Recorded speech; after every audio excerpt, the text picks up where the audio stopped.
আসসালামু আলাইকুম বিসমিল্লাহির রহমানির রহিম। মাহে রমজানের ফজিলত ও বরকত।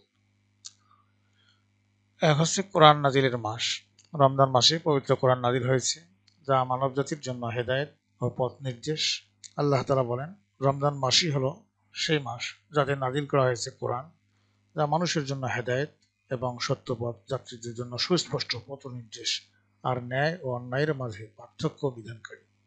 সূরা বাকারা আয়াত হলো ১৮৫। দুই হচ্ছে রোজার মাস। রমজান মাসে রোজা রাখা মুসলমানদের উপর ফরজ করা হয়েছে।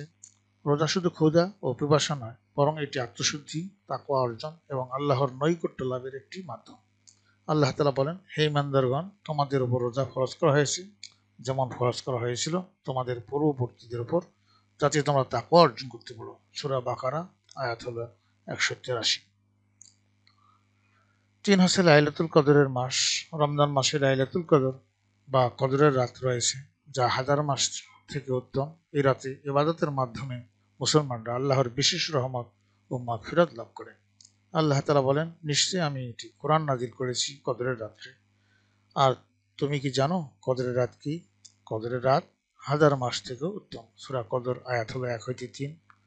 ৪ হলো গুনাহ মাফের মাস। রমজান মাসে ইবাদত বন্দেগীর মাধ্যমে মুসলমানদের পূর্বের গুনাহ মাফ হয়ে যায়।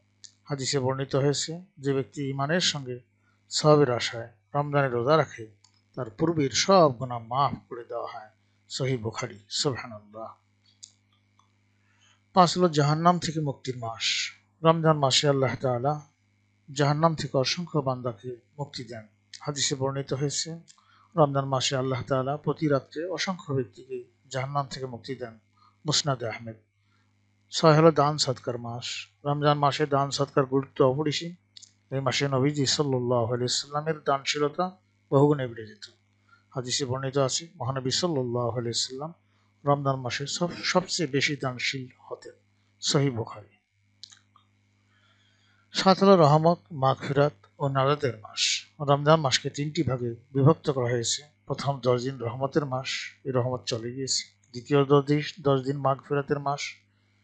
তৃতীয় ১০ দিন জাহান্নাম থেকে নাজাতের মাস। ৮ হলো ইবাদতের বিশেষ সুযোগ। রমজান মাসে শয়তানকে শৃঙ্খলিত করা হয়, ফলে ইবাদতের পরিবেশ আরও সুবিধাজনক হয়। এই মাসে তারাবি, তাহাজ্জুদ, কোরআন তেলাওয়াত, জিকির আজকার ও অন্যান্য ইবাদতের মাধ্যমে মুসলমানরা আধ্যাত্মিক উন্নতি সাধন করে। ৯ হলো সামাজিক সম্প্রীতি ও সহমর্মিতার মাস। রমজান মাসে মুসলমানরা একে অপরের সাথে সহমর্মিতা ও ভালোবাসা বিনিময় করে। ইফতার ও সাহরির মাধ্যমে সামাজিক বন্ধন সুদৃঢ় হয়। ১০ হলো আখিরাতের প্রস্তুতির মাস। রমজান মাস মুসলমানদের জন্য আখিরাতের প্রস্তুতি গ্রহণের একটি সুবর্ণ সুযোগ। এই মাসে ইবাদত ও ভালো কাজের মাধ্যমে মুসলমানরা পরকালের জন্য পাথেয় সংগ্রহ করে। উপসংহার হলো, রমজান মাসের ফজিলত ও বরকত অপরিসীম। এই মাসে মুসলমানরা আত্মশুদ্ধি, তাকওয়া অর্জন এবং আল্লাহর নৈকট্য লাভের চেষ্টা করে।